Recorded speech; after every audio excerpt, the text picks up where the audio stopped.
Hey, it's you! It's been a long time! I turned around to see my friend from college. According to her, she had moved nearby last month. I was so excited to see her again. We had a casual conversation and I introduced her to my husband, who was shopping with me. Then my friend said happily, "What a surprise! Our kids go to the same school!" What? Kids? It's great that your husband helps out with parenting. I'm so jealous. We actually don't have any kids. What? There was an awkward silence. I had no idea what she was talking about.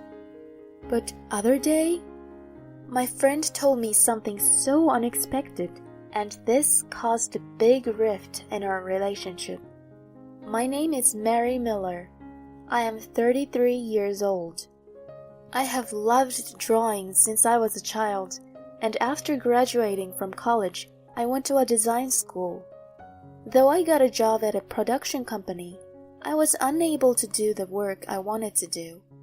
So I started receiving paid commissions for illustrations online. Then, one of my illustrations got a good response and the requests started pouring in. I began to receive requests for stickers for a messaging app, so I decided to quit the company and began working freelance. At the time, my family fiercely opposed my decision to quit the company, but I was able to follow through with my decision thanks to Shane. Shane was my boyfriend then and my husband now. I met him at work when I was an office worker, and we started dating. He knew that I wanted to become an illustrator, and he gave me some advice when I didn't know what to do. If you miss this chance now, it may never come again. And you're just going to give up like that? But my parents are against it. I mean, if you don't want to do it, I'm not going to force you to. But there are people out there who want to do something, but never get the chance, you know? People who don't get a chance? Yeah, but in your case, opportunities came to you by itself. I think it would be a waste to let it go. Shane's words woke me up. He is right when he says opportunities rarely come by itself. I would be a fool to miss it. Thus, over the objection of my parents, I quit my job and became a freelance illustrator. Despite my anxiousness, my message app sticker won the top spot in weekly sales. My DMs were flooded with paid commissions, and I quickly surpassed my salary as a company employee. Around then, Shane proposed to me and we got married. I became a married couple with the man I love who supported me when I was struggling. We have been married for 4 years now. We don't have children yet, but we are living happily with each other. Many things have happened in the past 4 years. The characters that I drew have been made into merchandise and picture books. I even collaborated with a store to have the characters' design used on their product packaging. Each time, my husband's smile was even happier than mine. Mary, you're amazing! I went to the store today and saw your illustration on a package of chocolates. They launched today, so I have a bunch of samples here. Samples don't do it. You have to go to the store to buy these. Shane, you're so over the top. No, I'm not. My wife is a popular illustrator, you know. I have to make sure I get these things as your biggest fan. My husband carefully peeled off the package off the chocolates and stuck it on the wall. Tomorrow I'll go buy another kind, he says happily. When I see my husband happy like this, it makes me happy too. Of course, I started this job because I love to draw. Still, without Shane, I wouldn't have been able to do the work I love today. Because of his encouragement, because of his support, he is the reason why I can live my life happily now. I can't thank my husband enough. I want to repay him as much as I can. That's what I thought every day. I haven't had a whole day off recently due to my work, but I finally got everything settled that day. My husband also has the day off tomorrow, so I wanted to go somewhere together. So I immediately suggested that to my husband when he got home. Hey, Shane, do you have any plans for tomorrow? Tomorrow? Why? I thought maybe we could go out together. I work from home, so you always go out for me on your days off, right?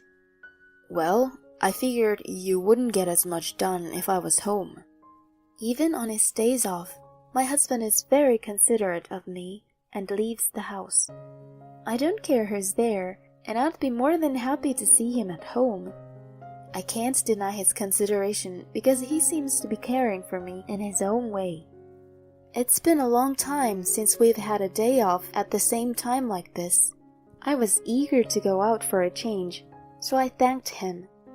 Thank you for always being considerate. I'll pay for everything tomorrow, so why don't we go splurge?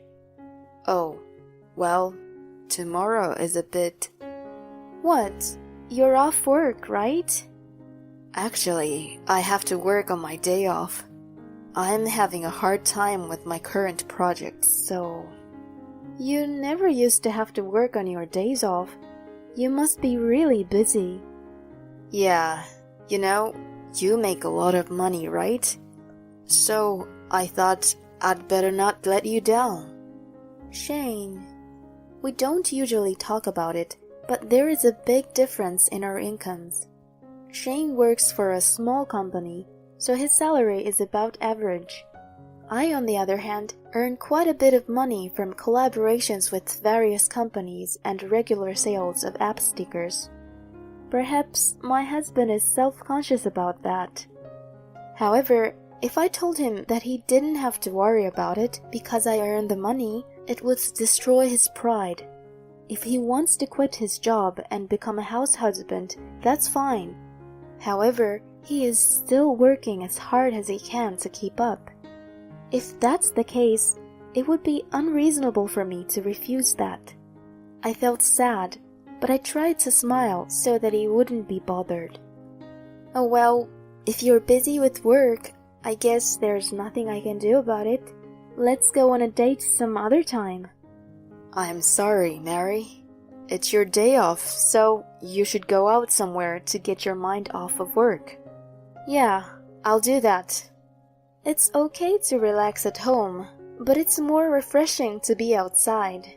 Yeah, perhaps watching a movie or shopping. Oh, that reminds me. Can you get me a new wallet that'll suit me? My wallet is starting to tear. I'll pay you later. Okay, I'll get you a very stylish one. So the next day, I went shopping by myself. I'm always busy, so I save up a lot of money. Sometimes I get a little scared because my savings are so much bigger than when I was an office worker. I'm completely useless at housework, so I leave all the bank accounts to my husband, and he takes care of all the household expenses. I use credit cards for purchases, so I only have the statements of what I have spent. The money is deducted from my account, so of course I don't bother my husband. On this particular day, I was looking for a wallet for my husband and found a perfect one. It was a bit pricey, but I was going to give it to him as a gift to thank him for always supporting me. Can I have this one, please?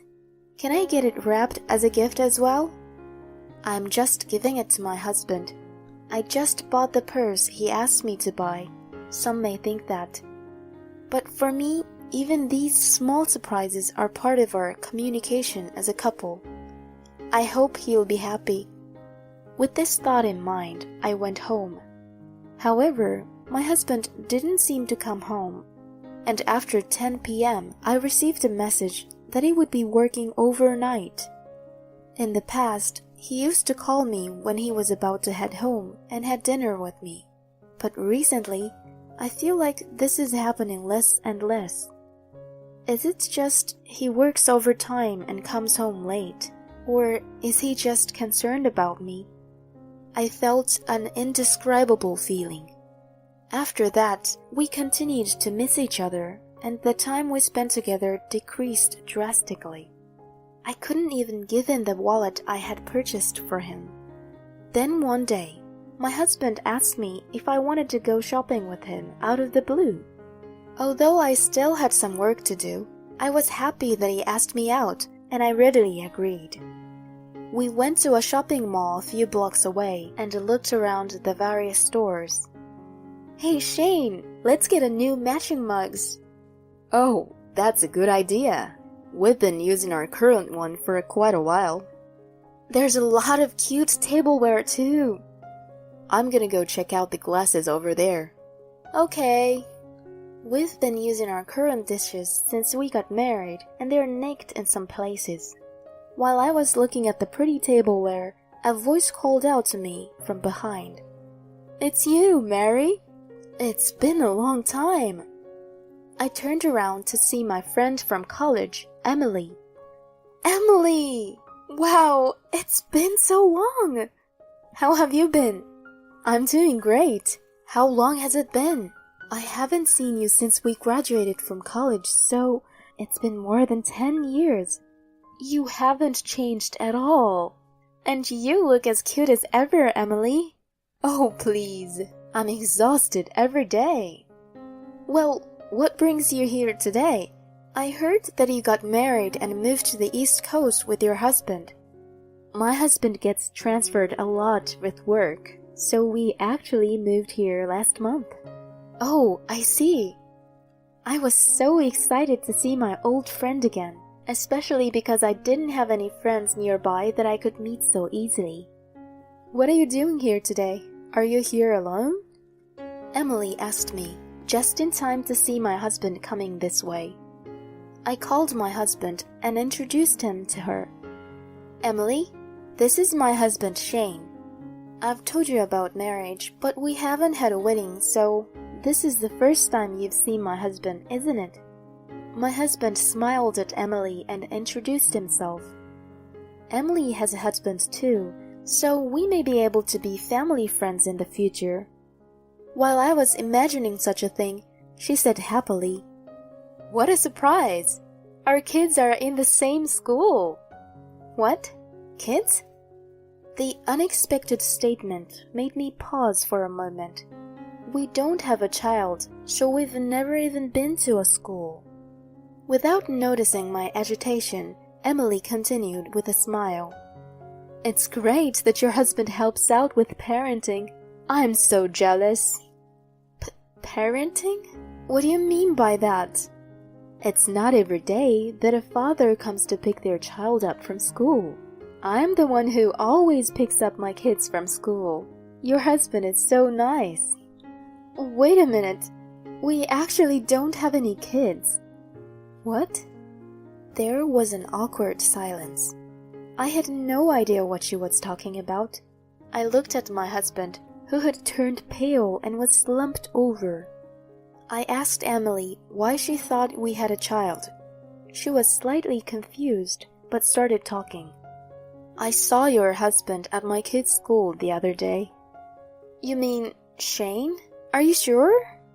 He was tall and good-looking, so he was getting a lot of attention from the other moms. He came to pick up a girl and left holding hands, so I thought, "We don't have kids yet. You sure you're not mistaken?" "I'm sure of it. I'm sure I'm not lying." "Then it appears to be true." My husband, who had been listening to our conversation, was shaking next to me, breaking out in cold sweat. I told Emily I'd be in touch and walked back to the car with Shane. "Can you explain to me what's going on?" I asked him, but he wouldn't open his mouth. So I took his phone and started checking. My husband was yelling at me to stop the whole time, but it didn't matter anymore. I got around and checked the phone and found videos of a girl and messages with a woman who was most likely the woman he was cheating on me with. "Are you saying that this girl is the child between the woman and you?" "No, that's just her kid." But the girl in the video on your phone called you Daddy, right?" That's because I'm like a father to her. So does that mean the affair is true? And it's also true that Emily saw you at the school? I questioned him, and Shane nodded silently. At that moment, I felt more anger than sadness. I can't believe it. I can't believe that while I was working so hard, he was deepening his relationship with his affair partner and her child. I can never forgive him. I'll make sure he pays for this.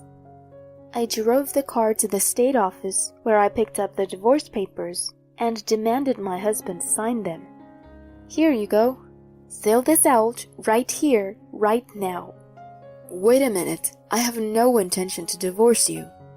What? Don't be silly. Do you think you can stay married to me after doing this? You betrayed me without a care in the world.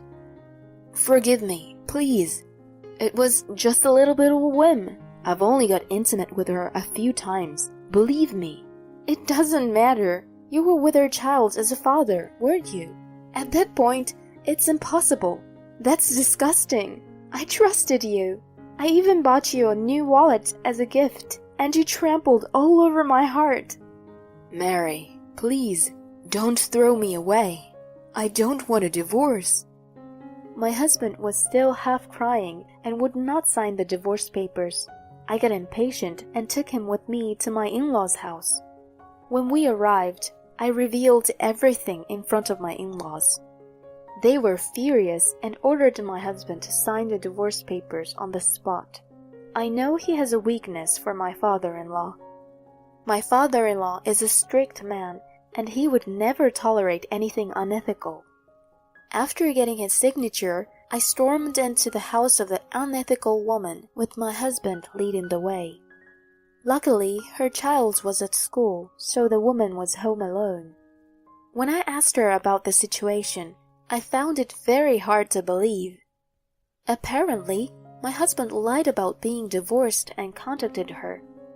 She was a single mother who was having trouble making ends meet, so he withdrew money from my account and gave her a large sum of money every month to support her.